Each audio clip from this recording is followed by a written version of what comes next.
Hello, bosses. Welcome back to Boss Economic World, where we slice through the financial jargon, roast the policymakers, and try to find out why your wallet feels lighter even though you're working harder. I'm your host, and today is November 28, 2025. Now, let me paint you a picture. You studied hard. You got the degree, maybe two. You moved to the city, London, Manchester, Birmingham. You climbed the greasy pole, you're a doctor, a senior dev, a lawyer, or maybe you run a tight ship in finance. You looked at your paycheck this month and thought, hey, I've made it. But have you? Because if you look at your bank balance after Chancellor Rachel Reeves has finished with it this week, you might realize that making it in Britain in 2025 feels an awful lot like just getting by, only with a nicer LinkedIn profile. Today, we are doing a deep dive into the Labour government's latest budget. The narrative in Parliament is all about fairness and broad shoulders. But the truth? We are witnessing the systematic squeezing of the most economically productive demographic in the UK, the upwardly mobile professional class. Let's analyze the truth behind the event. Let's get one thing straight before we dive into the numbers. In the UK, we have a weird obsession with the word rich. To the average voter, rich is Rishi Sunak with a swimming pool in California. But to the taxman? Rich is a junior consultant living in a flat share in Clapham who just got a pay bump to £55,000. We are currently looking at the aftermath of Chancellor Rachel Reeves' second major fiscal event. The headlines? A Labour budget demonstrating Labour values. Prime Minister Keir Starmer is out there nodding solemnly, talking about fixing the foundations. But let's look at the architecture of this fix. The Resolution Foundation, a think tank that usually loves a bit of redistribution, has crunched the numbers. By the end of this decade, the top 20% of households are going to see their annual income knocked down by over £1,000. If you are in the top 5%, that's the elite earning roughly over £85,000, you're losing more than £2,000 a year directly to these policy changes. Now, you might say, cry me a river, boss. The top 5% can afford it. And this is where the economic illusion kicks in. In 2025, £80,000 or even £100,000 is not yacht money. In London and the South East, that is paying the mortgage, childcare, and maybe a holiday in Spain if we book EasyJet early money. Scott Tyndall, a wealth manager who actually talks to these people every day, put it brutally, middle to higher earners are probably getting hit harder than anybody with this budget. Why? Because the truly rich, the billionaires, the multi-generational wealth, they have options. They have structures. They have non-dom status. But the lawyer earning £120,000? They are on PAYE. They are sitting ducks. They are the cash cows that can't hop the fence. Let's look at the specific mechanisms Reeves is using, because they are clever. They aren't just raising income tax rates on the billboard, they are attacking the lifestyle of the modern professional. Remember a few years ago when the government said, be a good citizen, buy an electric car? So, you leased a Tesla or a Polestar. You felt good. You were saving the planet. Well, surprise. In this 2025 budget, the tax incentives on EVs are vanishing faster than your battery range in winter. As Scott Tyndall points out, whether you drive an electric car and it's good for the planet, your taxes are going up. It doesn't stop there. Do you take an Uber home after working late because the trains are unreliable? Tax is going up. Do you have a small rental property you bought as a pension because you don't trust the state pension will exist in 2050? Tax is going up. Dividends? Up. It's a pincer movement. The government knows that this demographic, the urban professional, relies on services. They rely on transport. They rely on small investments to bridge the gap between their salary and the cost of housing. By taxing these specific touchpoints, Reeves is effectively levying a modern life tax. Now, let's talk about the biggest weapon in the Chancellor's arsenal. It's boring, it's technical, and it is absolutely devastating. Fiscal drag. Reeves has decided to extend the freeze on personal tax thresholds until 2031. Let me explain this for the folks in the back. In a normal economy, as inflation goes up, the point at which you start paying tax should go up. If a loaf of bread costs double, you need double the money to buy it, so the government shouldn't tax you until you've earned that double amount. But by freezing the thresholds, the government is playing a trick. You get a pay rise, let's say 5% to match inflation. You feel like you're standing still. But suddenly, that pay rise pushes you into the 40% tax bracket. Or the 45% bracket. You haven't actually got any richer in terms of what you can buy. But the government is taking a much bigger slice of your pie. Let's look at the data. By 2030-31, nearly one quarter of all taxpayers in the UK will be in the higher or additional rate bands. Go back to 2021.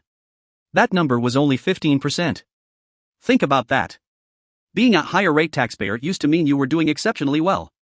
Now, it includes senior teachers, experienced nurses, middle managers, and pretty much anyone working in IT. And here is the kicker, under Rishi Sunak, the threshold for the 45% tax rate was slashed by nearly £30,000. Reeves hasn't reversed that. She's locked it in.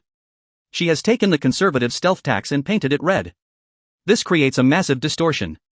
We are dragging almost 1 million more people into these punitive tax bans. These aren't tycoons lighting cigars with 50-pound notes. These are people like Greg Simpkins. Let's get out of the spreadsheet and look at real life. Greg Simpkins is 37. He works in business development for an IT agency in Birmingham. He's exactly the kind of guy the government says it wants: productive, working in tech, generating business.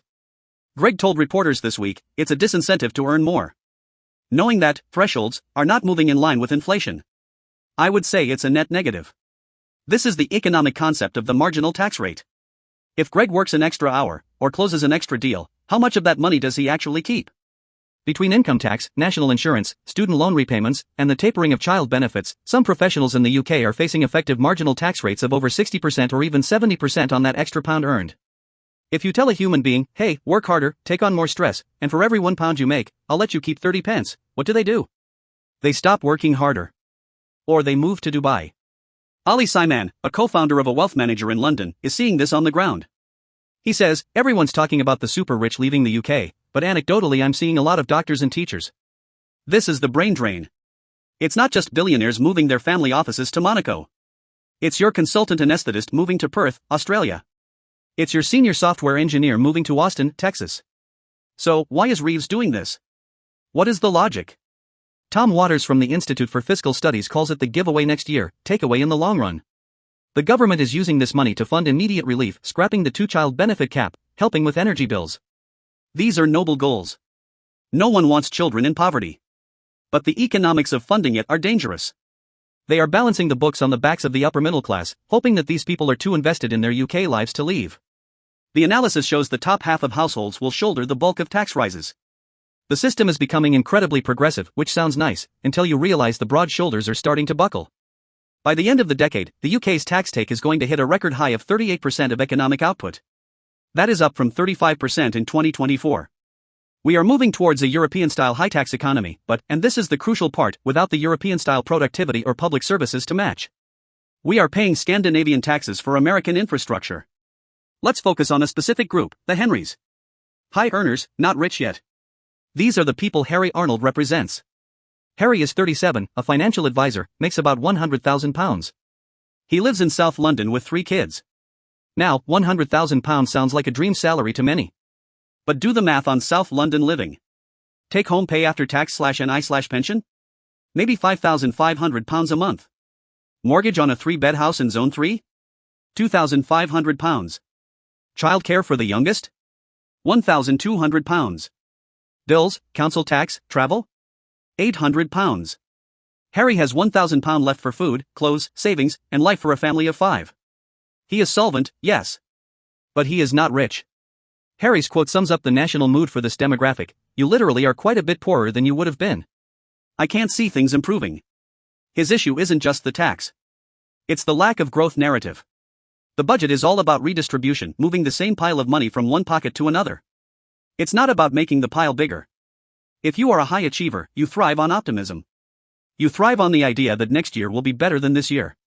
Reeves has killed that optimism. She has told the professional class, your best days are behind you. Now pay up. I want to get technical for a second because this is something the government doesn't advertise on TV. There is a specific zone of pain in the UK tax system between £100,000 and £125,140. When you earn over £100,000, the government starts removing your personal allowance. For every £2 you earn above £100,000, you lose £1 of tax-free allowance. This creates a bizarre mathematical anomaly where your effective tax rate in this band is 60%. You pay 40% tax on the income. You lose 20% worth of tax-free allowance. Total, 60%. If you have kids, you also lose access to tax-free childcare and free hours instantly at the £100,000 cliff edge. That can be worth £10,000 to £20,000 in post-tax money. So, a doctor earning £99,000 who gets a promotion to £110,000 might actually take home less money than before. This is insanity. It is anti-economic. It punishes success. And in this 2025 budget, despite all the talk of fixing the system, Reeves has left this trap wide open. In fact, by freezing the thresholds, she is pushing more and more people into it. So, what is the full picture here? The Labour government of 2025 has made a calculation. They believe that the working people are distinct from the professional class. They have drawn a line in the sand. If you earn a wage, pay a mortgage, and commute to an office, but you happen to be good at it and earn six figures, you are no longer a worker in their eyes. You are a source of revenue. They are betting that you won't leave. They are betting that you will grumble, cancel the Sky Sports subscription, maybe switch from Waitrose to Tesco, but you will pay. But here is the danger for the UK economy. The people they are squeezing, the Gregs, the Harrys, the doctors, the tech leads, are the engine of growth. They are the consumers who drive the service economy. They are the investors who fund small businesses. If you crush their disposable income and kill their optimism, you get economic stagnation. You get a balance sheet that looks fair on paper, but a country that feels poor in reality. The super rich will be fine, they're already in Monaco. The low earners are getting some much needed help, which is great. But the middle, the aspiring, upwardly mobile middle, is being hollowed out. As we look towards 2026, the question isn't just, can I afford this tax rise? It's, is it worth staying? And for a growing number of British professionals, the answer is becoming a very hesitant no. That's the truth behind the numbers, bosses. The UK is currently running a high-risk experiment. How much can you tax ambition before it stops showing up to work? We're about to find out. If you enjoyed this analysis, smash the like button, subscribe for more truth bombs, and leave a comment below. Are you feeling the Reeves squeeze, or do you think the professionals should pay up? Let me know. I'll see you in the next one. Keep your wallets close.